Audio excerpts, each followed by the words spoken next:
ಭಾರತ ಸರ್ಕಾರದ, ಕೇಂದ್ರ ಸರ್ಕಾರ, ಇತ್ತೀಚಿನ ಮತ್ತು ಪ್ರಮುಖ ಯೋಜನೆಗಳ ವಿವರಗಳು ಇಲ್ಲಿವೆ. 2025 ರಿಂದ 26ರ ಬಜೆಟ್ನಲ್ಲಿ ಘೋಷಿಸಲಾದ ಹೊಸ ಯೋಜನೆಗಳು ಮತ್ತು ಅಸ್ತಿತ್ವದಲ್ಲಿರುವ ಪ್ರಮುಖ ಯೋಜನೆಗಳ ಮಾಹಿತಿ ಇಲ್ಲಿದೆ. 1. ಶಿಕ್ಷಣ ಮತ್ತು ವಿದ್ಯಾರ್ಥಿಗಳಿಗಾಗಿ ಎಜುಕೇಷನ್ ಮತ್ತು ಸ್ಟೂಡೆಂಟ್ಸ್ ಪಿಎಂ ವಿದ್ಯಾಲಕ್ಷ್ಮಿ ಯೋಜನೆ ಪಿಎಂ ವಿದ್ಯಾಲಕ್ಷ್ಮಿ ಸ್ಕೀಮ್. ಇದು ಉನ್ನತ ಶಿಕ್ಷಣ ಪಡೆಯುವ ಪ್ರತಿಭಾವಂತ ವಿದ್ಯಾರ್ಥಿಗಳಿಗಾಗಿ ಜಾರಿಗೆ ತಂದ ಹೊಸ ಯೋಜನೆ. ಸೌಲಭ್ಯ: 10 ಲಕ್ಷ ರೂಪಾಯಿಗಳವರೆಗೆ ಅಡಮಾನರಹಿತ ಕಲಾಟರಲ್ ಫ್ರೀ ಶಿಕ್ಷಣ ಸಾಲ. ಬಡ್ಡಿ ರಿಯಾಯಿತಿ: ಕುಟುಂಬದ ವಾರ್ಷಿಕ ಆದಾಯ 4.5 ಲಕ್ಷಕ್ಕಿಂತ ಕಡಿಮೆ ಇದ್ದರೆ ಪೂರ್ಣ ಬಡ್ಡಿ ರಿಯಾಯಿತಿ ಸಿಗುತ್ತದೆ. 8 ಲಕ್ಷದವರೆಗಿನ ಆದಾಯದವರಿಗೆ 3% ಬಡ್ಡಿ ಸಹಾಯಧನ ಸಿಗುತ್ತದೆ.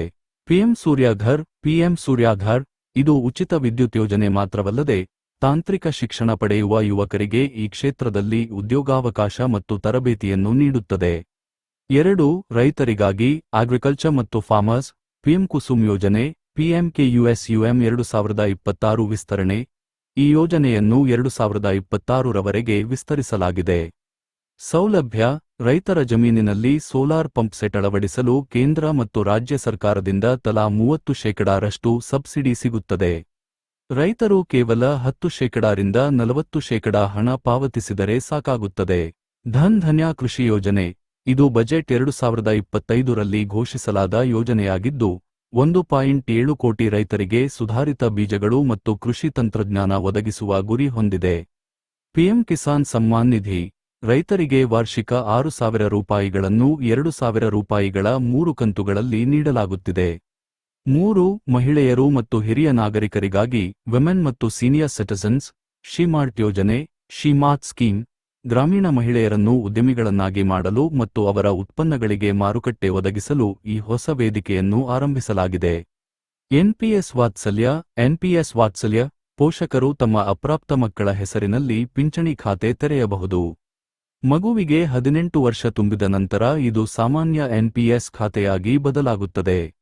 ಆಯುಷ್ಮಾನ್ ಭಾರತ್ 70 ಸಂಕಲನ ವರ್ಷದವರಿಗೆ 70 ವರ್ಷ ಮೇಲ್ಪಟ್ಟ ಎಲ್ಲ ಹಿರಿಯ ನಾಗರಿಕರಿಗೆ ಆದಾಯದ ಮಿತಿ ಇಲ್ಲದೆ 5 ಲಕ್ಷ ರೂಪಾಯಿಗಳವರೆಗೆ ಉಚಿತ ಆರೋಗ್ಯ ವಿಮೆ ಸೌಲಭ್ಯ ನೀಡಲಾಗುತ್ತಿದೆ.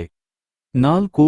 ಉದ್ಯೋಗ ಮತ್ತು ಕೌಶಲ್ಯ ಎಂಪ್ಲಾಯ್ಮೆಂಟ್ ಮತ್ತು ಸ್ಕಿಲ್ ಪಿಎಂ ಇಂಟರ್ನ್ಶಿಪ್ ಯೋಜನೆ ದೇಶದ ಪ್ರಮುಖ 500 ಕಂಪನಿಗಳಲ್ಲಿ ಯುವಕರಿಗೆ ಇಂಟರ್ನ್ಶಿಪ್ ಅವಕಾಶ.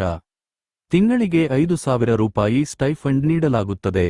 ಪಿಎಂ ವಿಶ್ವಕರ್ಮ ಯೋಜನೆ ಕುಶಲಕರ್ಮಿಗಳಿಗೆ ಬಡಗಿ, ಕಮ್ಮಾರ ಇತ್ಯಾದಿ ಕಡಿಮೆ ಬಡ್ಡಿಯಲ್ಲಿ ಸಾಲ ಮತ್ತು ಆಧುನಿಕ ಉಪಕರಣಗಳ ತರಬೇತಿ ನೀಡಲಾಗುತ್ತದೆ. ಪ್ರಮುಖ ಮಾಹಿತಿ ಕೋಷ್ಟಕ ಯೋಜನೆಯ ಹೆಸರು ಯಾರಿಗೆ?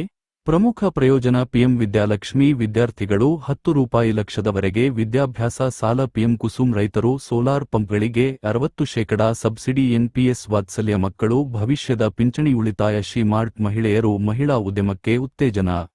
ನೀವು ಇವುಗಳಲ್ಲಿ ಯಾವುದಾದರೂ ಒಂದು ಯೋಜನೆಯ ಬಗ್ಗೆ ಹೆಚ್ಚಿನ ಮಾಹಿತಿ ಅಥವಾ ಅರ್ಜಿ ಸಲ್ಲಿಸುವ ವಿಧಾನವನ್ನು ತಿಳಿಯಲು ಬಯಸುವಿರಾ? ಅಥವಾ ಕರ್ನಾಟಕ ರಾಜ್ಯ ಸರ್ಕಾರದ ಯೋಜನೆಗಳ ಬಗ್ಗೆ ಮಾಹಿತಿ ಬೇಕೇ?